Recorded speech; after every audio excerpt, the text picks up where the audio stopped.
आदित्य, उठ, बघ तुला भेटायला कोण आलंय. आई किचनमधून ओरडली. रविवार असल्याकारणाने आज आदित्य जरा उशिरापर्यंत झोपला होता. आईचा आवाज ऐकून तो रूममधून डोळे चोळत बाहेर आला. चष्मा न लावल्यामुळे त्याला थोडे थोडे अंधुक दिसत होते. कोण आलंय ग मम्मी? प्रिया आलीये. काय? प्रिया?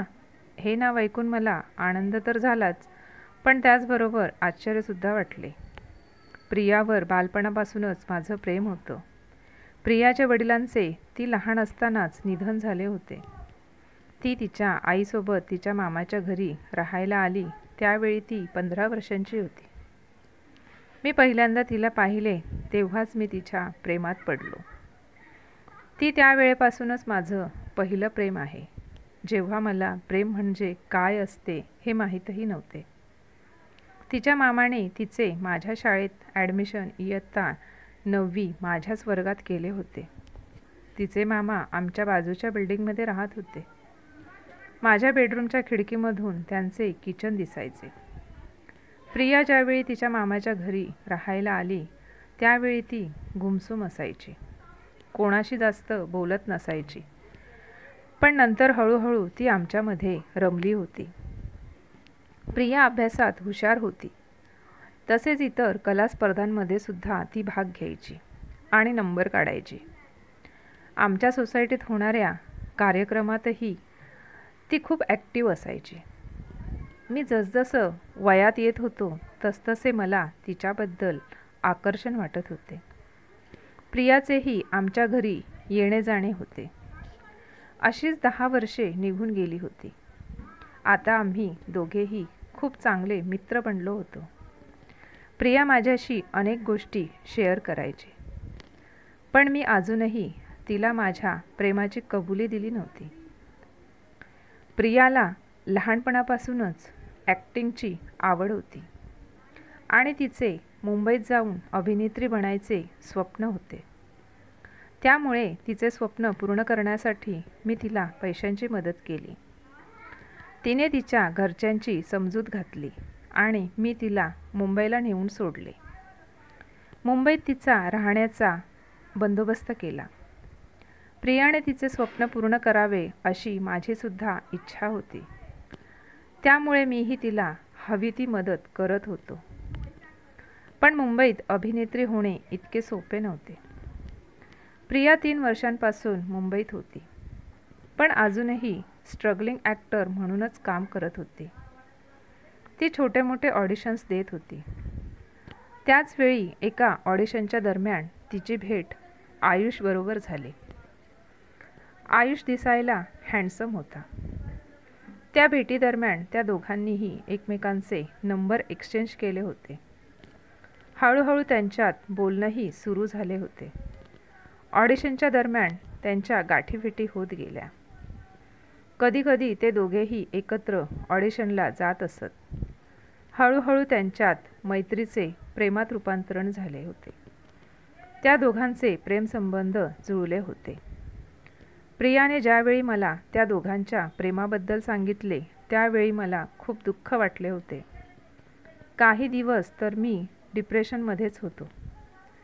पण मी माझ्या फिलिंग्स कधीही प्रियाला सांगितल्या नाहीत, कारण ती मला फक्त एक चांगला मित्र समजत होती आणि हे सर्व सांगून मला आमच्या मैत्रीच्या नात्यात दुरावा निर्माण करायचा नव्हता. प्रियालाही आता सिरियलमध्ये काम मिळाले होते. प्रिया खूप आनंदी होती. सर्व काही छानच चालले होते. प्रियाने मला ही आनंदाची बातमी फोनद्वारे सांगितली होती. तिला तिच्या मेहनतीचे फळ मिळाले होते म्हणून मीही आनंदीच होतो. प्रियाने मला फोन करून मुंबईला भेटायला बोलवले होते, पण त्यावेळी मला काही कारणास्तव जाता आले नाही. त्यानंतर आमच्या दोघांचे काहीही बोलणे झाले नव्हते आणि आज अचानक काही न कळवता प्रिया घरी आली होती. आईने प्रियाची विचारपूस केली आणि तिला चहा देऊन ती काही कामानिमित्त बाहेर गेली. प्रिया सोफ्यावर उदास बसली होती. मी रूममधून बाहेर आलो. प्रिया, प्रिया पाहता क्षणी माझ्याकडे धावतच आली आणि माझ्या गळ्यात पडून ढसाढसा रडायला लागली. जसे काही आज तिच्या भावनांचा उद्रेक झाला होता. मी तिला शांत करत काय झाले म्हणून विचारू लागलो, पण ती मला काही सांगण्याच्या मनस्थितीतच नव्हती. ती सारखी मोठ्या मोठ्याने रडत होती. मी तिला सोफ्यावर बसवले आणि तिला म्हणालो, प्रिया, आधी तू शांत हो आणि काय झाले ते मला सांग. तू इतकी का रडतेस? मी तिला पाणी दिले. ती डोळे पुसत हुंदके देत मला म्हणाली, आदित्य, माझे आयुष्य बर्बाद झाले आहे. आता मी काय करू?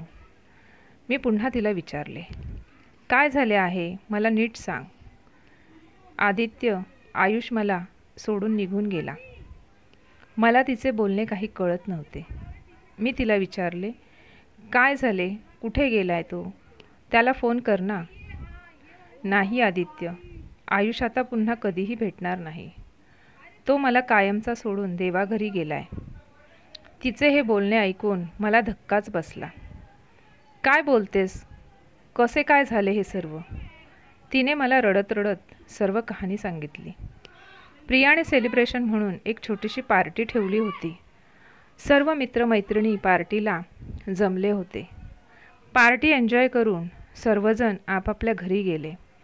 पण आयुषला त्या दिवशी हँगओव्हर झाला होता. त्यामुळे तो तिथेच थांबला. प्रिया आयुषला म्हणाली, आजची रात्र तू इथेच थांब, कारण नशेच्या अवस्थेत इतक्या रात्री गाडी चालवणे योग्य नव्हते. प्रियानेही आज थकली असल्याकारणाने थोडीशी ड्रिंक घेतली होती. याआधी कधी तिने ड्रिंक केली नव्हती, पण आज प्रथमच तिने ड्रिंक केली होती. प्रिया नाईटी घालून हॉलमध्ये आली तेव्हा आयुषला अतिशय ती मादक दिसत होती. तिला पाहून त्याच्या शरीरात असंख्य लाटा उसळत होत्या. अचानक लाईट गेली. प्रियाने घाबरून आयुषला घट्ट मिठी मारली आणि दोघांच्या एकमेकांच्या शरीराला झालेला तो मादक स्पर्श, आहाहा, आता दोघांनाही राहावेना. आयुष तिला घट्ट पकडून तिच्यावर चुंबनांचा वर्षाव करू लागला आणि त्या रात्री दोघेही एकमेकात सामावून गेले. सकाळी प्रियाला जेव्हा जाग आली तेव्हा रात्री घडलेला सर्व प्रकार तिच्या लक्षात आला आणि ती रडू लागली. तिच्या रडण्याच्या आवाजाने आयुषला जाग आली. आयुषच्याही हा सर्व प्रकार लक्षात आला. आयुषने तिला जवळ घेत आपल्या प्रेमाची कबुली दिली आणि तो तिला म्हणाला, काळजी करू नकोस, माझे तुझ्यावर प्रेम आहे आणि लवकरच आपण लग्न करूयात. पण अचानक त्याच्या वडिलांना हृदयाचा झटका आला होता, म्हणून त्याला तातडीने त्याच्या गावी त्यांच्या घरी जावे लागले. प्रियाच्या सिरियलची शूटिंग सुरू झाली होती. प्रियाही आता आपल्या शूटिंगच्या कामात व्यस्त झाली होती. त्या दिवशी शूटिंग चालू असताना अचानक तिची तब्येत खालावली आणि तिला उलट्यांचा त्रास सुरू झाला. ती डॉक्टरकडे तपासणी करण्यासाठी गेली तेव्हा ती प्रेग्नंट असल्याचे तिला समजले. ही बातमी प्रियाला लवकरात लवकर आयुषला सांगायची होती. गावी गेल्यापासून आयुषने तिला एकदाही कॉन्टॅक्ट केला नव्हता. तीही कामात व्यस्त असल्यामुळे तिलाही फोन करायला जमले नव्हते. 2-3 दिवस उलटून गेले. तिने आयुषला फोन केला, पण त्याचा फोन लागत नव्हता. तिला वाटले कदाचित नेटवर्कमुळे फोन लागत नसेल. पण त्यानंतर तिने लगातार 2-4 दिवस त्याला सतत फोन केले, पण त्याचा फोन काही लागला नाही. आता प्रियाला आयुषची काळजी वाटू लागली होती. आयुषच्या मित्राद्वारे प्रियाने त्याच्या घरचा ॲड्रेस मिळवला होता.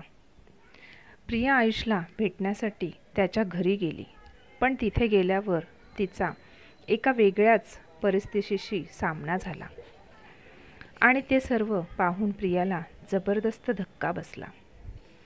ज्या दिवशी आयुष गावाला गेला त्याच दिवशी त्याचा भयंकर ॲक्सिडेंट झाला होता आणि त्या अपघातात आयुषचा मृत्यू झाला होता. हे ऐकून प्रियाच्या पायाखालची जमीनच सरकली होती. तिला आता खूप टेन्शन आले होते. आता काय करावे, आयुषच्या घरच्यांना कसे सांगावे आणि आता कोण माझ्यावर विश्वास ठेवणार, या सर्व गोष्टींच्या चक्रव्यूहात ती आता अडकली होती. प्रिया आता पूर्णपणे तुटून गेली होती.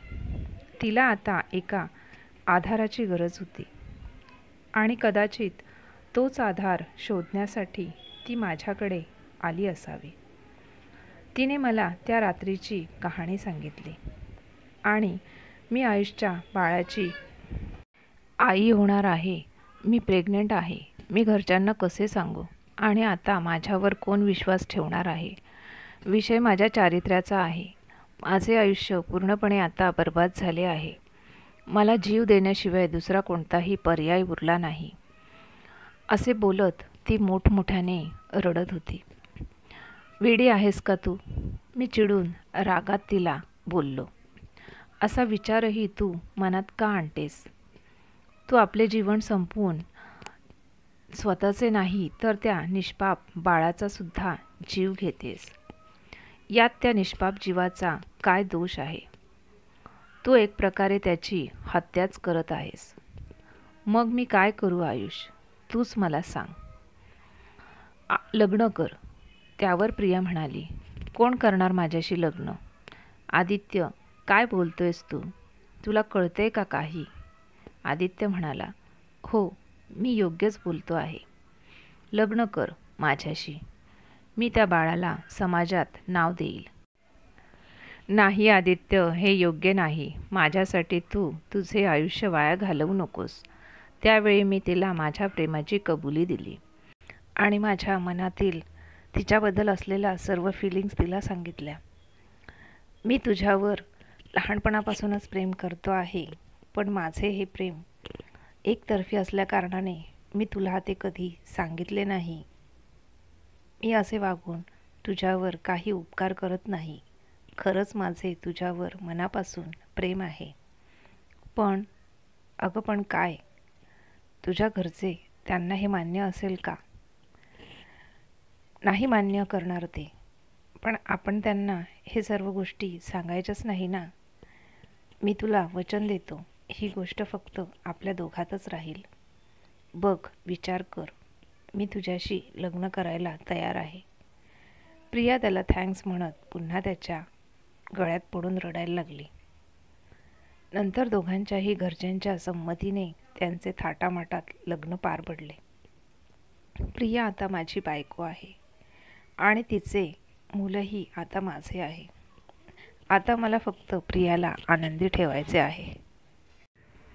प्रियाही आता मागचे सर्व काही विसरण्याचा प्रयत्न करत आहे आणि मला विश्वास आहे की माझे प्रेम प्रियाला नवीन आयुष्यात जगण्यासाठी प्रोत्साहित करेल. आमचे आयुष्य आता चांगले चालले आहे. कथा आवडली असेल तर व्हिडिओला लाईक करा आणि चॅनलवर जर नवीन असाल तर कृपया चॅनलला सबस्क्राईब करा. धन्यवाद.